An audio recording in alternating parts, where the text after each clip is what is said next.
দেড় ঘন্টা অতিবাহিত করে আদর টিকলি এসে পৌঁছালো সাভারের বিরুলিয়ার গোলাপ গ্রামে। খুব যত্নে টিকলির মাথায় একটা গোলাপের ক্রাউন পরিয়ে দিল আদর। মোমের পুতুলের মতো দেখতে মিষ্টি মেয়েটার চোখ মুখ জুড়ে উল্লাস। ভালোবাসার মানুষটার হাত ধরে গোলাপ বাগানে পার্মানেন্ট থাকার প্রয়াস। এই ডাক্তার, আমরা এখানকার মালি হয়ে যাই, চলেন। আপনি আমি সারাদিন এই ফুলের মাঝে মাঝে ভ্রমর হয়ে ঘুরঘুর করব। এসব ডাক্তারি ফাক্তারি করে কি হবে? আদর টিকলির কথায় হেসে দিয়ে এই প্রথম টিকলির গাল টিপে দিল। টিকলি বিরক্ত নিয়ে বলল, আমার গাল টিপলে রাগ হয়। আদর আরেকবার টিপে দিল। টিকলি দুহাত সরে দাঁড়িয়ে বলল, আচ্ছা ডাক্তার, আমরা কি ডেট করছি? ফার্স্ট ডেট না, আমরা জীবনের অগ্রভাগ ভালোবাসাময় সময় অতিবাহিত করছি। আমি কি বলেছি আমি আপনাকে ভালোবাসি? টিকলি ভুরু কুঁচকে বলল, আমি কি বলেছি আমি আপনাকে ভালোবাসি? আদরও ভুরু কুঁচকে বলল। টিকলি মিষ্টি করে হেসে দিতেই গালের গর্ত গাঢ় হলো। আদর বলল, ভালোবাসি না বলেও ভালোবাসার মুহূর্ত উপভোগ করছি। কি নিদারুণ তৃপ্তিময় প্রশান্তি, তাই না টিকলি? মুগ্ধ কণ্ঠে টিকলি বলল, টিকলির মাথায় গোলাপের ক্রাউন, গোলাপের মতোই স্নিগ্ধ তার মুখ, লাল পাপড়ির মতো ঠোঁট, সবুজ পাতার দুটি চোখ, গায়ে লাল গাউন। টিকলির চোখে আজও চশমা। আদর তা দেখে করুণ গলায় বলল, চশমাটা খুলুন না, চশমার আড়ালে আমি আপনার চোখ দুটো পড়তে পারি না। টিকলি অবাক চোখে তাকে দুষ্টুমি করে বলল, পড়া লাগবে না, যত পড়বেন তত গভীরে চলে যাবেন। এত গভীরে যাওয়া ভালো না ডাক্তার, তার চেয়ে আজ থাক, অন্য একদিন না হয়। আদর হালকা হাসল, ঠোঁটের কোণে গর্ত হলো, ভাঁজ পড়ল। টিকলি নয়নাভিরাম মঞ্জুরি চোখে তাকে রইল পলক না ফেলে। টিকলির ওই গালের একটু নিচে ঠোঁট বরাবর ফর্সা দুটো গর্ত আদরের চোখে সুচারুভাবে লাগলো। লাল জামার সাথে লাল নোজপিন টিকলির উজ্জ্বলতা এবং কান্তিমান লাবণ্যতা জানান দিল। হঠাৎ মনে হলো মাথার লাল ফুলের ক্রাউনটার সাথে কিছু একটা অসমাপ্ত।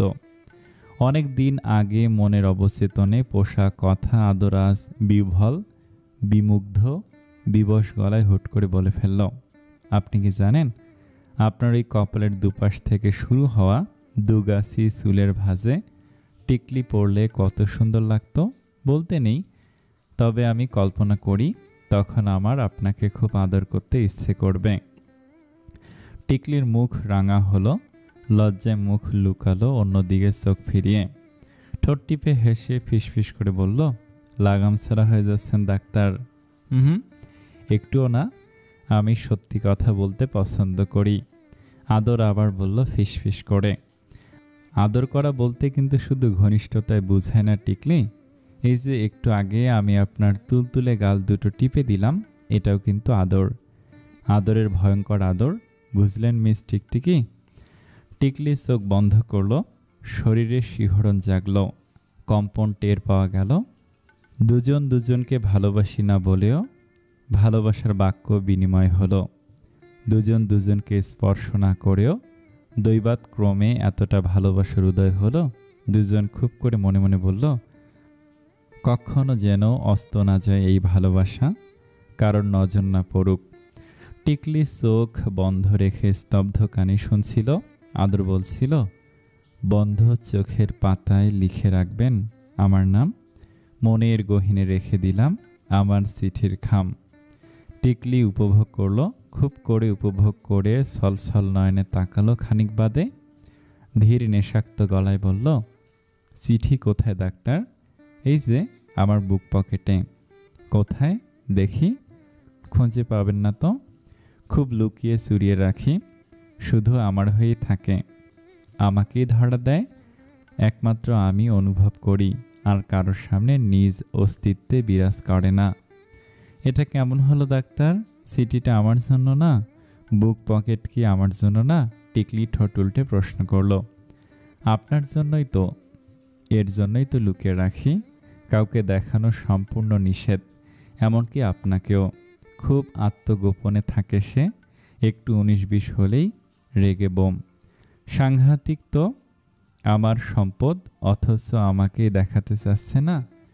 রাহুল যখন ও বাড়ি থেকে বের হলো তখন প্রায় বিকেল।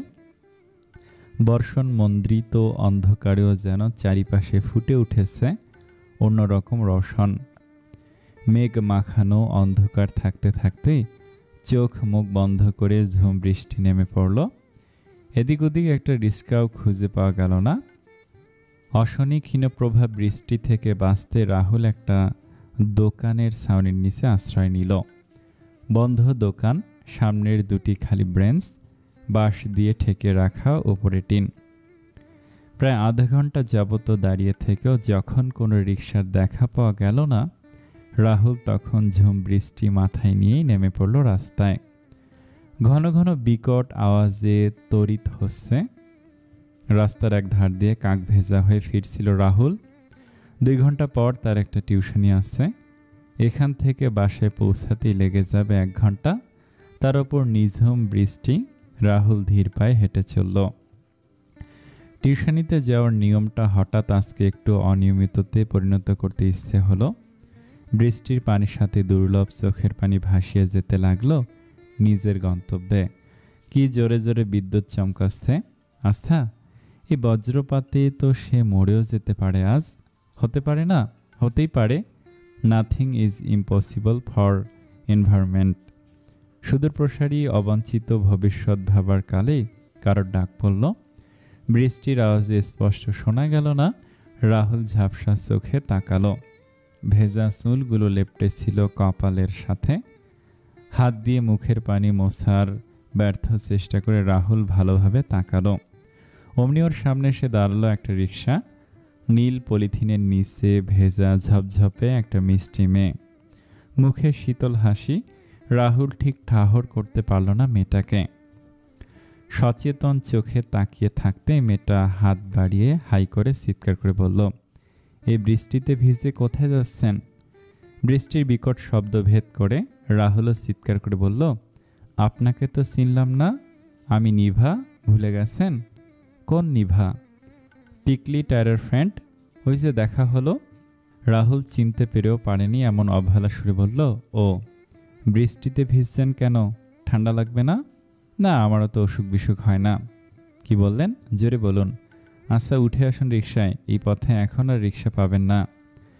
রাহুল অবাক হলো মেয়েটার দিকে সতর্ক দৃষ্টিতে পুরোদমে তাকাতেই। মেয়েটাকে পুরোদস্তর মনে পড়ল। হ্যাঁ, এই মেয়েটাকে ফুপিদের বাসায় দেখেছিল। রাহুল বলল, আপনি যান, আমি রিকশা পেয়ে যাব। উঠে আসুন। পাবেন না রিকশা, আমি জানি। এই রাস্তা দিয়ে আমার চলাফেরা আছে। আর আগামী 2-3 ঘন্টার মধ্যে এই বৃষ্টি থামবে না। আপনি কিভাবে জানলেন? এত বছর হলো বৃষ্টি দেখছি, একটু একটু অভিজ্ঞতা তো আমারও হয়েছে, তাই না? রাহুল হাসল। মেয়েটার দিকে তাকিয়ে ভাবল রিকশায় ওঠা ঠিক হবে কি না। মেয়েটার কথা যদি সত্যি হয় তবে রাহুলের 2টো টিউশনে মিস যাবে। আর এই রাস্তার যে অবস্থা, রিকশা না পেলে সর্বনাশ। তাছাড়া শিক্ষার্থীর গার্ডিয়ান ভীষণ কড়া। তাদের কথা হলো, মরে যাও তবু আমার ছেলেমেয়েকে পড়াতে আসবে। এমনও হতে পারে মাস শেষে বেতনও কম দিয়ে দিয়েছে। হাতে মাত্র এই পরপর 2টো টিউশনি অবশিষ্ট আছে। এ 2টো খোয়া গেলে রাহুল চলবে কেমন করে? সব চিন্তা শেষে রাহুল রিকশায় ওঠার সিদ্ধান্ত নিল।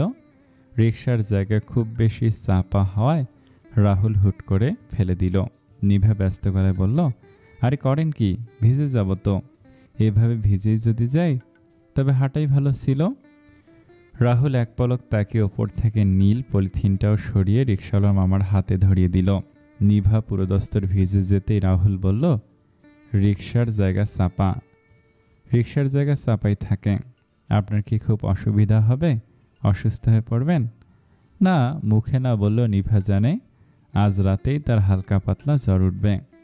আপনি এখানে কোনো কাজে এসেছিলেন? নিভার প্রশ্ন। খুব গুরুত্বপূর্ণ কাজ। আপনি? আর আমার বাসা তো এই রোডেই, কিন্তু আপনাকে কখনোই খেয়াল করিনি। রাহুল অন্যদিকে তাকালো। অন্যমনস্ক হলো। এই রোডে বাড়িটা কেনা হয়েছে 4 বছর ধরে। তার আগে থাকা হতো অন্য বাড়িতে। আর প্রায় 7 বছর থেকে রাহুল পরিবার ছাড়া থাকে। হুটহাট পূর্ণিমার চাঁদের মতো এই এলাকায় উকি দেয়। ভাবনার দড়ি ছিল কোনো যত্নে সুরে। আপনার কি মন খারাপ? চোখ মুখও ফোলা, বৃষ্টিতে ভিজে হলো বুঝি? রাহুল মাথা নাড়িয়ে না করল। প্রাণহীন দৃষ্টি দুটি আবারও অন্যদিকে রাখল। নিভার আড়ালে নিষ্প্রাণ দুটি চোখ কাঁদতে বসল নিঃশব্দে। নিভা রাহুলের মাথার পেছনের সাইডটার দিকে তাকিয়ে থেকে চোখ ফিরিয়ে নিল। খুব স্বল্প পরিচিত মানুষের সাথে এতটা কথা বলা যায় না। অর্ধ রাস্তায় আসতে বৃষ্টি কমে গেল।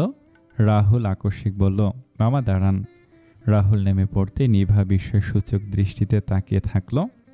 রাহুল সুন্দর একটা হাসি দিয়ে বলল, বৃষ্টি কমে এসেছে, এবার এখান থেকে রিক্সা পেয়ে যাব। অনেক ধন্যবাদ আপনাকে এতটা উপকার করার জন্য।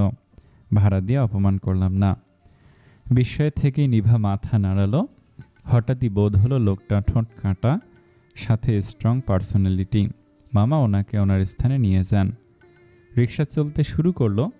রাহুল আর একটা রিক্সা পেল, ভাড়া করে এক নজর তাকালো। সেই রিক্সা বরাবর দূর দূরান্তে তাকাতেই দেখতে পেল এক মোহান্ত অতল দর্শনেন্দ্রিয় পেছনে ঘুরে তার দিকে তাকিয়ে আছে।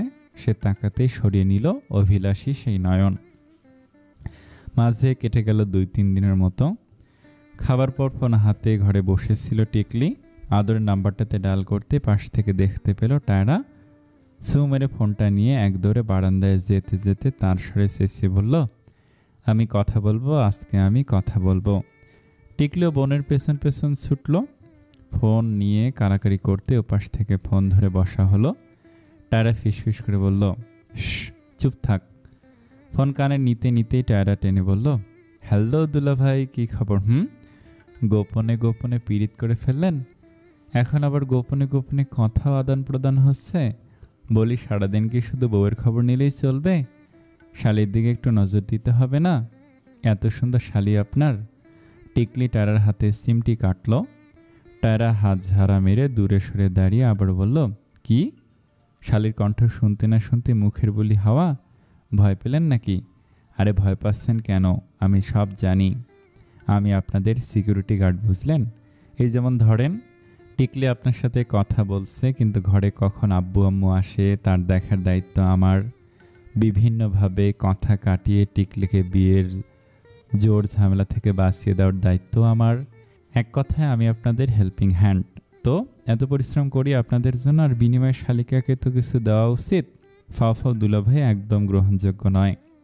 ওপাশ থেকে তখন বিষয়ে দুর্বাগ গলায় বলা হলো, দুলাভাই? ভাইয়া কবে বিয়ে করেছে আমাকে না জানিয়েই? টায়রা হতবাক হয়ে গেল। তাড়াতাড়ি ফোনটাকে সামনে এনে হাত দিয়ে চেপে ধরে ফিসফিস করে বলল, এই তুই কার নাম্বারে দিছস? কেন, তোর ভাইয়ের নাম্বার? সত্যি? ওমা, মিথ্যে হতে যাবে কেন? পাগল হলি নাকি? প্রতিদিন তো এই নাম্বারেই ফোন দিয়ে কথা বলি। ওপাশ থেকে শতবার হ্যালো হ্যালো শোনা গেল। আদর গেছে ওয়াশরুমে। ভাইয়ের ঘরে আসতে আদ্র দেখল ফোনটা বাজছে। ফোনের ওপরে নাম ভেসে উঠেছে শুকতারায় মনতারা।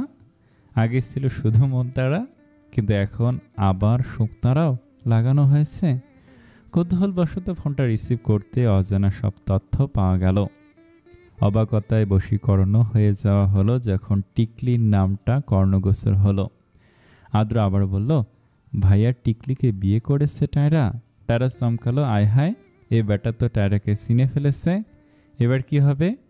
কথাবার্তা শুনে তো মনে হচ্ছে আদর ভাইয়া টিকলির সম্পর্কে কিছুই জানে না। নিশ্চয়ই আদর ভাই ইচ্ছে করে ভেবেচিন্তে এই ব্যাপারগুলো জানেনি। এখন টায়রা বলে দিলে যদি আবার বিপদ হয়, যদি ওনার বাবা মাকে বলে দেয়। নানা চিন্তা ভাবনার কবলে পড়ে টায়রা বাইরে ডাট বাজায় রেখে বলল, এই আপনি ফোন ধরছেন কেন? হ্যাঁ? আদ্র রাগান্বিত গলায় বলল, একদম ঝগড়া করার তাল তুলবেন না। আমার ভাইয়ের ফোন, আমি যখন ইচ্ছে তখন ধরবো। না, ধরবেন না। ফোন যে একটা পার্সোনাল জিনিস, আপনি জানেন না? আদ্র মুখ ভেঙে বলল, না, জানি না। আর এত জ্ঞান দিচ্ছেন, অথচ নিজেই তো অন্যের ফোন হাতে নিয়ে ফোন দিয়েছেন।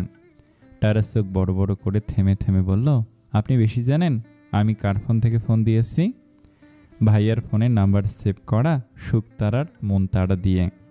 এদিকে আপনিও ফোন দিয়ে দুলাভাই ডাকছেন, কাজে নিশ্চয়ই ফোনের মালিক আপনি নন।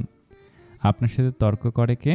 গাধাকে যত পেটাও গাধা কি ঘোড়া হয়? আপনি কি আমাকে গাধা বলার চেষ্টা করলেন? চেষ্টা করিনি, সেটাই বলেছি। আপনার সাথে কথা বললেই আমার মুড নষ্ট হয়ে যায়। যখনই কথা বলি তখনই ঝগড়া হয়। এত অসহ্য কেন আপনি? কারণ আপনার সহ্য শক্তি কম। বকবক কিন্তু আপনি করা শুরু করলেন, তর্ক আপনি করলেন, অথচ দোষ সবই নিষ্পাপ আমার। রাগের ঠেলায় টায়রা ফোন কেটে দিয়ে ফুসফুস শব্দ করে টিকলির দিকে তাকালো। টিকলি বিস্মিত হয়ে বলল, কি হয়েছে? কে ফোন ধরেছিল? এই শোন, তোর প্রেম ক্যান্সেল, বুঝছস? কোনো মতে এটা হবে না, আমি হতে দেব না। তোর দেবটা তো খারাপ কেন? আমি তো শ্বশুরবাড়ি গেলেই এই ভাদ্রর মুখোমুখি হতে হবে। ব্যাস অমনি লেগে যাবে। এতটা ঝগড়ুটে মানুষ কি করে হতে পারে? তুই তো বেশি করলি দেখলাম। টিকলি চোখ ঘুরিয়ে বলল। দাঁতে দাঁত চেপে টায়রা উত্তর দিল, তুই সব জানোস? ওপাশ থেকে কি বলছে না বলছে তা কি শুনছস? এখনই শ্বশুরবাড়ির মেম্বারদের পক্ষে সাপোর্ট নেস? দেখিস কালকে যখন মা আর একটা পাত্র নিয়ে এসে বলবে তোর বাবা একটা পাত্র দেখেছে, এবার অন্তত না করিস না, তখন আমি মাকে আরও উস্কানি দেব। এবার আর তোর রেহাই নেই। টায়রা চলে যেতে নিয়েও আবার বলল, এই ভাদ্র যদি আবারও আমার সাথে এমন করে তাহলে মনে রাখিস তোর প্রেমের সবচেয়ে বড় কাটা হোমো আমি। টিকলি হতাশ সবুজ চোখে তাকিয়ে থাকলো। বিড়বিড় করে বলল, এই মেয়েটা কি আসলেই পাগল হয়ে গেল? একে কি জরুরি ভিত্তিতে একটা ডাক্তার দেখানো উচিত? ফোন হাতে নিয়ে ব্যাহত নিষ্পাদন চোখে শূন্যে তাকিয়েছিল আদ্র। আজও ঝগড়া দিয়ে কথা শুরু হলো, শেষও হলো। এ মেয়েটা এত অসভ্য কেন? মেয়েদের কি এতটা বেপরোয়া মানায়? তখনই আদ্রর হাত থেকে সু মেরে ফোন নিয়ে আদর ভুরু কুঁচকে বলল, আমার ফোন দিয়ে কি করস? আহত দৃষ্টিতে তাকে আদ্র বলল, টিকলির সাথে যে তোমার ইটিস পিটিস চলতেছে এটা একবারও বললে না আমায় ভাইয়া? ইটিস পিটিস আবার কি? মারবো কানের নিচে এক চড়। বড় ভাইয়ের সাথে ঠিকমতো কথা বলতে জানিস না। এখন তো মারবাই, এখন তো ভাই পর শালি আপন। আদর ভুরু কুঁচকে বলল, মাথা কি একেবারে গেল নাকি? আর মাত্র 4 দিন হয়েছে সম্পর্কের, এর মাঝে তোকে বলার সুযোগ পাইনি। শালিকে বলার সুযোগ তো ঠিকই পাইছ। বারবার শালি শালি করতেছস কেন? শালি আইতেছে কই থেকে? আমি কি বিয়ে করছি? আদর দাঁত কিরমির করে বলল, পায়েগুলো ছাদের দিকে। আদ্র জোরে জোরে বলল, আবার তোমাকে দুলাভাই তো ঠিকই ডাকে। এক্ষুনি আমার সাথে দেখা করুন। সাপের ন্যায় ঠান্ডা গলায় বলল টিকলি। ঘড়িতে তখন বাজে রাত 11টা। আদর রাউন্ডে ছিল। টিকলির কথা শুনে ফিসফিস করে বলল, টিকলি, আমি এখনো হাসপাতালে। তখনই আকস্মিক কাজ করে বসলো টিকলি। সাত কাঁপিয়ে সিলে বলল, চলে যাক সব, এক্ষুনি মানে এক্ষুনি দেখা করুন। আদর অবাক হলো। মাত্র রণচণ্ডী অন্য আরেক টিকলিকে আবিষ্কার করলো। বিস্ময়ের সাগরে হাবুডুবু খেতে খেতে মুখের ভাষা হারিয়ে ফেলল। শান্তশিষ্ট টিকলিরও যে এমন একটা রূপ আছে তা আজ প্রথম দর্শন পেল। সারাদিন মাত্রাতিরিক্ত ব্যস্ত থাকায় আদরের মেজাজটাও বিগড়ে যাওয়ার পথে। ব্যস্ততার কবলে পড়ে আদর আজ টিকলিকে ফোন দিতে পারেনি। টিকলি অনেকবার ফোন করলেও ধরতে পারিনি, তাই বলি কি এত রাগ দেখাতে হবে? আদরের বিষয়টা বুঝবে না? একটু বোঝার চেষ্টা করুন। আদরের কথা শেষ হওয়ার আগেই টিকলি আবারও চেঁচিয়ে উঠল, আমি কিছু বুঝতে চাই না, কিচ্ছু না, এক্ষুনি দেখা করুন। আদর অসহায়ের সাথে একটু শক্ত গলায় বলল, আপনার বুঝতে হবে টিকলি, আই এম এ ডক্টর। এত অবুঝপনা আপনাকে মানায় না, please try to be understand. Tikli অবাক গলায় বলল, অহংকার দেখাচ্ছেন ডাক্তার? আপনার কাছে যদি আপনার ডাক্তারি পেশাটাই এত বড় হয়ে থাকে তাহলে আমি কোথায়? না একটা ফোন কল, না একটা message, no nothing. This is called relation. যদি এটাকেই সম্পর্ক বলে তাহলে চাই না আমার এমন সম্পর্ক। টিকলির কথায় আদর হতবাক হয়ে গেল। বুদ্ধিমান আদর উত্তর দেওয়ার মতো কিছু খুঁজে পেল না। অকুল পাথারে পড়ল যেন। টিকলি আবার বলল, আমার নিজেকে পাগল পাগল লাগছে। আপনি কালকেও আমার সাথে কথা বলেননি। কি করছেনটা কি আপনি? 5 দিন হয়ে গেল, কোনো দেখা সাক্ষাৎ কিছু নেই আমাদের। আপনার কাছে আমি ব্যতীত বাকি সব ইম্পর্টেন্ট। তাহলে আমি কে? আমাকে এভাবে জীবনে রাখার মানে কি? বাদ দিয়ে দিন, তবুও এত কষ্ট কেন দিচ্ছেন? কথা বলছেন না কেন ডাক্তার? টিকলি আবারও চিল্লিয়ে উঠলেই ওপাশ থেকে ফোন কাটা হলো। বারংবার হ্যালো বললেও কোনো রেসপন্স না পেয়ে টিকলি ছাদের রেলিং ধরে বসে পড়ল। ডুকরে কেঁদে উঠতে আবার ফোন লাগালো। ওপাশ থেকে ফোন ব্যস্ত পাওয়া গেল। কেটে দিল। বিড়বিড় করে টিকলি আরও দুবার ফোন দেওয়ার পর ওপাশ থেকে ফোন ধরে আদর দাঁতে দাঁত চেপে বলল, আমি এখন ব্যস্ত। সম্পর্কটায় আমি প্রথম কনফেস করে বোধহয় ভুল করে ফেলেছি। কথাটা বলে খট করে ফোন কাটা হলো। টিকলি স্তব্ধ হৃদয়ে বসে রইল। বুকের মাঝে উতলে উঠল কান্নার দিল। এতটা নিষ্ঠুর হতে পারলেন উনি? খানিক বাদে পেছনে সে পরম যত্নে টিকলির কাঁধে হাত রাখলেন জামিলুর রেজা। চমকে ভেজা চোখে পেছনে ফিরে তাকিয়ে বাবাকে দেখতেই জামা ঝাড় দিয়ে তড়িঘড়ি করে দাঁড়ালো টিকলি। জামিলুর রেজা মেয়ের চোখ মুছে মেয়েকে ধরে দোলনায় বসালেন। টিকলি আত্মা টিপটিপ করছে বাবাকে শুনে ফেলার ভয়ে। জামিলুর রেজা মেয়ের মাথা নিজের কাঁধে রাখলেন। এরপর খুব আদরে স্বরে বললেন, কাঁদছিলি মা? টিকলি দীর্ঘ নিঃশ্বাস ফেলে বাবাকে জাপটে ধরতে অবাধ্য অবুঝ নয়ন বেয়ে নীর পড়তে লাগলো বিরামহীন। জামিলুর রেজা হতাশ শ্বাস ফেলে হঠাৎই বললেন, আমাকে মাফ করে দে মা। টিকলি অবাক চোখে তাকালো। বাবা আবার বললেন, আমি ভুল করেছি, তুই এত কষ্ট পাবি, জানলে এসব করতাম না। আমি আর কখনো তোকে বিয়ের কথা বলবো না, বিয়ের প্রেশার দেব না, তবুও কাঁদিস না মা। বাবার এই কথায় টিকলি বিস্ময় নিয়ে তাকালো। খানিক বাদে বুঝে আসলেই টিকলি বুক ফাটিয়ে কাঁদতে ইচ্ছে করলো। এক বিপদের ওপর আরেক মুসিবত। একই হলো, উল্টো বুঝলো কেন বাবা? টিকলি তো এখন বিয়ে করতে চায়, মুখ ফুটে তো এখন বলতেও পারবে না, বাবা আমি একজনকে ভালোবাসি, তার সাথে আমার বিয়ে দাও। এমনি ওদের পরিবারের সাথে সম্পর্ক খারাপ, তার উপর বাবা উল্টো বুঝলো। এর সাথে আদরের সাথে ঝগড়া ফিরি। টিকলির চিৎকার করে বলতে ইচ্ছে করলো, যখন বিয়ে করব না বলেছি তখন বিয়ে করে লাফিয়েছ। এখন বিয়ে করতে চাই, কিন্তু তার আগেই তোমরা বলে দিলে আমাকে আর বিয়ে নিয়ে প্রেশার দিবে না। এখন নিজের বিয়ের কথা কি নিজ মুখে ফুটে বলা বেয়াদবি পদবি লাভ করব? ভোর 5:30। সকালের প্রথম রোদ আলোটা পর্দার ফাঁক ফোকর গলিয়ে সাদা ঝকঝকে মেঝেতে গড়াগড়ি খাচ্ছিল। মিষ্টি সরু রশ্মির বিচরণ সারা ঘরময়। দেখে বোধ করা যায় আজ বৃষ্টি নাও হতে পারে।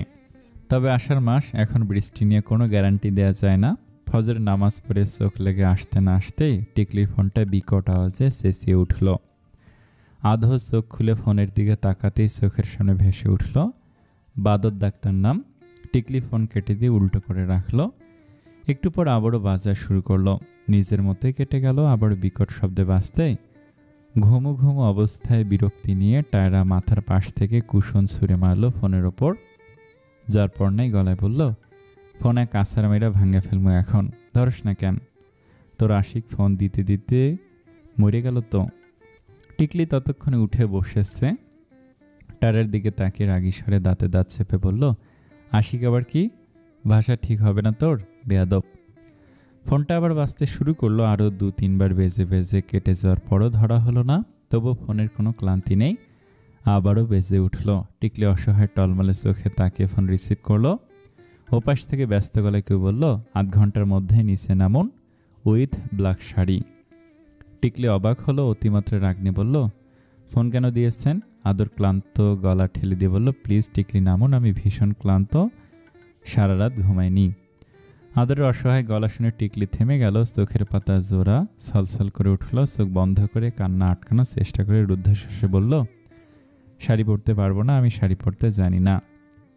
ওপাশ থেকে আর কথা শোনা হলো না। ফোন কেটে দিল। টিকলি হতাশ নিষ্প্রাণ চোখে তাকিয়ে বারান্দার সামনে থেকে রাস্তায় উকি দিল। কিছুক্ষণ উকি ঝুঁকি দেওয়ার পরে কালো পাঞ্জাবিতে শ্যামলা রাগী মুখশ্রীতে দাঁড়িয়ে থাকা দেখা গেল আদরকে। টিকলি নিশ্চল পায়ে হেঁটে টায়রার সামনে এসে টায়রাকে টেনে তুলল। টায়রা বিরক্তি নিয়ে উঠে বলল, তোদের সমস্যা কি একটু বলবি? সবাই প্ল্যান করছোস যে আমাকে আজকে ঘুমাতে দিবি না। একটু আগে তোর জামাই ফোন করে করে কানের 12টা বাজালো, সাথে ঘুমোরও। এখন আবার তুই শুরু করলি? আলমারি থেকে কালো রঙের একটা জামদানি বের করে টায়রার হাতে ধরিয়ে দিয়ে গুরু গম্ভীর মুখে টিকলি বলল, তাড়াতাড়ি পড়ায় দে, 10 মিনিট সময়। সেটা হাতে নিয়ে উল্টে পাল্টে বিস্ফোরিত চোখে দেখতে লাগলো টায়রা। এরপর খুব আহত গলায় বলল, শেষমেশ কি তোদের পাবনায় অ্যাডমিট করতে হবে? অ্যান্ড দ্য ক্যাপশন ইজ প্রেমে পাগল। টিকলি ভুরু কুচকে তাকালো। টায়রা খানিক উচ্চস্বরে বলল, এত সকালে কালো শাড়ি পইরে কই যাবি? শোক পালন করতে এখন তাড়াতাড়ি পড়ায় দে। আজকে কি কোনো দিবস? বঙ্গবন্ধুর মৃত্যুদিন নাকি গণহত্যার দিন, নাকি 21শে মার্চ? তুই কি পড়াবি? পড়াইতেছি কিছু, কিন্তু বুঝলাম না তোরা মানসিক প্রতিবন্ধী, তাই ভোরবেলা শাড়িটির পরে ঘুরতে যাইতেছস। কিন্তু আব্বু আম্মু জিগেলে কি কমু? বলবি বান্ধবীরা মিলে আজকে প্ল্যান করছিল কালো শাড়ি পরে পিকনিক করতে যাবো, কিন্তু আমি গেলাম না। কে? তোর পেট খারাপ। আস্তাগফিরুল্লাহ। এখন যদি সত্যি সত্যি পেট খারাপ হয় আমার বাথরুমে দৌড়াতে হয়, তাহলে দেখিস তোর কি করি। কড়া রোদ উঠে গিয়েছে, আকাশে সাদা আলোর ঝলকানি, তবুও বিরক্তিহীন ক্লান্ত দেহে আদর গাড়িতে ঠেস দিয়ে দাঁড়িয়ে আছে। কালো পাঞ্জাবির সাথে হাতে পড়া কালো ঘড়িটা এক ঝলক দেখতেই আবিষ্কার করলো ঘড়িতে 6টা 20 বাজে। প্রায় 1 ঘন্টা যাবত আদর এভাবে দাঁড়িয়ে আছে, শ্রান্ত নীরব নিদ্র চোখ দুটো নিয়ে এদিক ওদিক তাকাতে দূরে আবিষ্কার করল নির্জন রাস্তা পেরিয়ে কালো শাড়ির কুঁচি ধরে ব্যস্ত পায়ে হেঁটে আসছেন মহারানী। মহারানীর মাথায় বড় করে ঘোমটা দেয়া, যার দুপাশে 2 আঙ্গুল দিয়ে রাজকীয়ভাবে হেঁটে ধরে আসছেন তিনি। আদর তাকে থাকলো অনন্তকাল পরিশ্রান্তের ন্যায় চোখের পলক না ফেলে। আস্তে আস্তে মহারানীর কাছে চলে আসলো আদরের অবচেতন হাত। মহারানীর গাড়ির জন্য দরজা খুলে দিল। টিকলি ভুরু কুঁচকে বলল, গাড়ি কার? আদরের ঘোর কাটল, বিপন্ন গলায় বলল, অবশ্যই আমার। টিকলি আর উত্তর দিল না, গাড়িতে না উঠে বলল, কি বলতে চান বলুন। কি বলতে চাই মানে গাড়িতে উঠুন। আদর রাগী গলায় বলে, কেন উঠবো? চট করে মাথার আঁচল ফেলে দিয়ে চোখ কুঁচকে টিকলি বলল, দেখুন টিকলি, আমি প্রচণ্ড টায়ার্ড। হসপিটাল থেকে ভোরে বাসায় গিয়ে ফ্রেশ হয়ে পাঞ্জাবি পরে অমনি বের হয়েছি, জেদ ধরবেন না প্লিজ। টিকলি জল জল চোখে চেয়ে নির্বাকে গাড়িতে উঠে বসল। দীর্ঘশ্বাস ফেলে আদর গাড়িতে উঠে বসতে টিকলি বলল, এসেছেন কেন? কাল রাতে যখন আসতে বললাম তখন তো আসেননি। আমি ব্যস্ত ছিলাম টিকলি, আপনার বুঝতে হবে। আমার সমস্যাটা আপনি না বুঝলে আর কে বুঝবে? আমার বেলায় কেন আপনার এত সমস্যা ডাক্তার?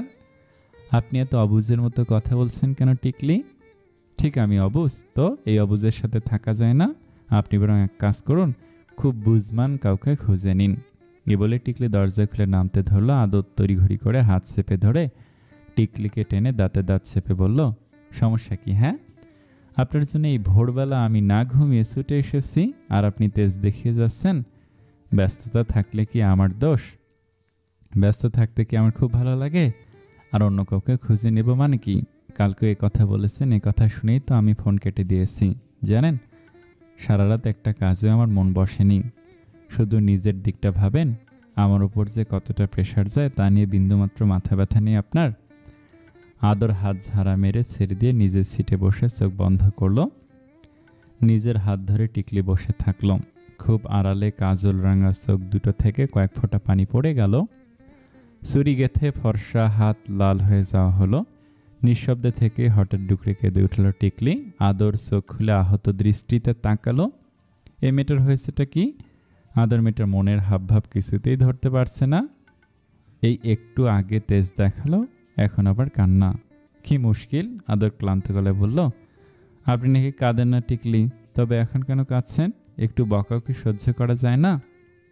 টিকলি ঠোঁট চেপে কান্না আটকানোর বৃথা চেষ্টা করে অন্যদিকে ফিরে তাকালো। আদরকে মন দিয়ে দেওয়ার পর থেকেই তার সব নিয়ম ওলটপালট হয়েছে। এখন অকারণে সে বড্ড কাঁদে, তবে খুব গোপনে, সবার অগ্রসরে। আদর হাত বাড়িয়ে টিকলির মাথাটা নিচের বুকের এক পাশে রাখলো। টিকলির কান্নার বেগ বাড়ল। মানুষটার এই প্রথম এত কাছের ছোঁয়া পেয়ে আবেগে অতিমাত্রা আপ্লুত হয়ে গেল। বোধ হলো একটু বেশি করে ফেলেছে সে। বার কয়েক টিকলির মাথায় হাত বুলিয়ে দিয়ে টিকলিকে শান্ত করতে খুব নরম সুরে আদর বলল, এবার বলুন তো, এত হামকি ধমকির কারণ কি? কাল রাতে এত জোরে চিৎকারই বা করা হচ্ছিল কেন? টিকলি নাক টেনে টেনে বলল, কাল রাতে আমাদের এক দূরের ফ্রেন্ড সুইসাইড করেছে। আদর ভুরু কুঁচকে বলল, তার সাথে এসবের সংযোগ কি? ও সুইসাইড করেছে ওর বয়ফ্রেন্ডের জন্য। ওর বয়ফ্রেন্ডও একজন ডাক্তার। প্রথম কিছুদিন খুব ভালোভাবে রিলেশনটা চললেও একসময় ওর বয়ফ্রেন্ড ওকে এড়িয়ে যেতে শুরু করলো। দেখা করতো না, ফোন দিত না, ফোন রিসিভও করতো না। পরে জানা গেল হসপিটালের কোনো এক নার্সের সাথে ডাক্তারের প্রেম চলছে। খুব ভালোবেসেছিল ছেলেটাকে, শোকে সুইসাইড করলো। আদর অবাক গলে বলল, মানে সিরিয়াসলি? তার মানে এর জন্য আপনি কাল অজস্রবার আমাকে ফোন দিয়েছেন? ফোনে আমাকে না পেয়ে ভেবেছেন আমিও কোনো নার্স নিয়ে বিজি, এই জন্য এত রাগারাগি? টিকলি কোনো উত্তর না দিয়ে আদরের বুক থেকে সরে এলো, মাথায় নিচু করে বলল, এখন আমি কি করব? ও মাই গড, ভেবেছিলাম মেসুর মেয়ের প্রেমে পড়েছি, বিন্দাস লাইফ, কোনো প্যারা নাই, কিন্তু আপনি তো দেখি। আদরের কথা শেষ হওয়ার আগে গাল ফুলিয়ে টিকলি বলল, তো যান মেসুর মেয়ে খুঁজে নেন, আমার কাছে কি? টিকলি আবারও থেমে যেতে ধরলে আদর হাত চেপে ধরে রাগি গলা বলল, আপনি কি নতুন কাউকে পেয়েছেন? সত্যি করে বলুন, বারবার অন্য কাউকে খুঁজে নিতে বলছেন কেন? আমার কিন্তু রাগ হচ্ছে প্রচণ্ড। টিকলি চোখ মুখ বিকৃত করে হাত মোচড়াতে মোচড়াতে বলল, উফ ডাক্তার, ব্যথা পাচ্ছি তো, একটু আগেও এখানেই ধরেছিলেন, চুরি গেথে গেছে। আদর হাত ছেড়ে দিয়ে গম্ভীর ভারিক্কি মুখে বসে রইল আর চোখে তাকিয়ে টিকলি বলল, কোথায় যাব আমরা? গম্ভীর মুখে উত্তর দিল আদর, যেখানে যেতে চাইবেন। সারাদিনের জন্য ছুটি নিয়েছি, তবে রাতে ব্যস্ত থাকবো, তখন আবার এইসব উল্টাপাল্টা ভেবে বসবেন না। সত্যি? চলুন তবে আজ মুক্ত বিহঙ্গের মতো উড়াল দিব আকাশে, তবে গাড়ি না নিয়ে রিক্সা নিলে ভালো হতো। এখানে রিক্সা নিলে কেউ দেখে চিনে ফেলার চান্স থাকতে পারে, পরে আপনার সমস্যা হবে, যেহেতু এলাকা আপনার। সামনে কোথা থেকে রিক্সা নিয়ে ড্রাইভারকে ফোন করে গাড়ি পাঠিয়ে দেবনি। ইস, এত ভালো কেন আপনি ডাক্তার? আদর হেসে দিয়ে বলল, কাল রাতে এক মুহূর্তের জন্য এই কথাটা ভুলে গিয়েছিলেন আমি। সূর্য তখন আকাশের মাঝ বরাবর, দ্বিপ্রহরের কড়া উত্তাপের সাথে মনের কোলাহল। প্রসন্ন চোখ দুটি মাঝে মধ্যে সে দেখে আদরকে পর মুহূর্তেই মজার কোনো কথা শুনে খিলখিল করে হেসে ওঠে অবিচ্ছেদ্য ঠোঁটে। তৃষ্ণায় ঢুকছে গলা, তবু অন্যরকম প্রশান্তি শরীর জুড়ে, অল্প একটু চাওয়ার থেকে অধিক পাওয়ার সুখ অন্তরে। কালো রং মোড়ানো দেহ ভরপুর, শাড়িতে পা বেজে পড়ে যেতেই রোদে ভিজে ক্লান্ত শরীরে প্রিয় মানুষটিকে ধরে ফেলার বারংবার অনুভূতির কাঁপন ধরানো। হাতের ভাঁজে হাত রেখে রিক্সা দিয়ে সারা ঢাকা শহর চষে বেড়ানো। প্রেম প্রেম ভাব ছড়িয়ে দেয়া যে প্রেম করে নাই কবুও। এমন এক কড়া উত্তাপের মধ্যাহ্নে টিকলি তৃষ্ণার্ত গলায় বলল, পিপাসা পেয়েছে, খিদেও পেয়েছে। আপনি এমন কেন ডাক্তার? এত কিপটা, সে ভরে বেরিয়েছে, অথচ এখনো খাওয়ার নাম নিলেন না। আদর স্মিত হেসে বলল, এই যে এত জায়গায় টাকা দিয়ে ঘোরালাম, তবুও পেট ভরল না, এখন এক্সট্রা টাকা খরচ করে আবার আলাদা খাওয়াতেও হবে? টিকলি অবাক হয়ে ভুরু কুঁচকে বলল, হোয়াট এ বিশাল কিপটা ইউ আর। আদর ঠোঁট প্রসারিত করে মাথা দুলিয়ে হেসে দিল। টিকলি আদরের চুল ঠিক করে দিতে টিকলির হাতের ভাঁজে হাত রাখলো আদর। পর মুহূর্তে রিক্সায় হুট উঠিয়ে দিয়ে বলল, চলুন তবে, কিপটা আর একটু কিপটামি দেখাই। টিকলি ফিসফিস করে বলল, মানে? আর হুট উঠালেন কেন ডাক্তার? রোদের তাপ দেখেন না, ভীষণ গরম, মাথা গরম হয়ে যাচ্ছিল। আদর ফিসফিস করে টিকলির মতো করে বলল। ফিসফিস শব্দ বাধা পেয়ে বারংবার কানে এসে লাগতে লাগলো। বাতাসের দাপটে অস্ফুটে ফসফর ধ্বনি শোনা গেল। শরীর শিহরিত হলো। সচেতন দৃষ্টিতে আদরের দিকে কিছুক্ষণ তাকিয়ে থেকে টিকলি বলল, আপনার মতলব কি ডাক্তার? আর খিদে পেয়েছে বললাম না, কিপটামি বাদ দিয়ে কোনো রেস্টুরেন্টের সামনে রিক্সা দাঁড় করান। ডাক্তাররা আসলে কিপটা হয়, তারা ঠিক বলে। আদর মাথা দুলিয়ে আবার হেসে বলল, আপনাকে একটা রয়্যাল রেস্টুরেন্টে নিয়ে যাই, চলেন। আমার রয়্যাল রেস্টুরেন্ট, আমার পকেটও বাঁচবে, আপনার খাওয়া হবে।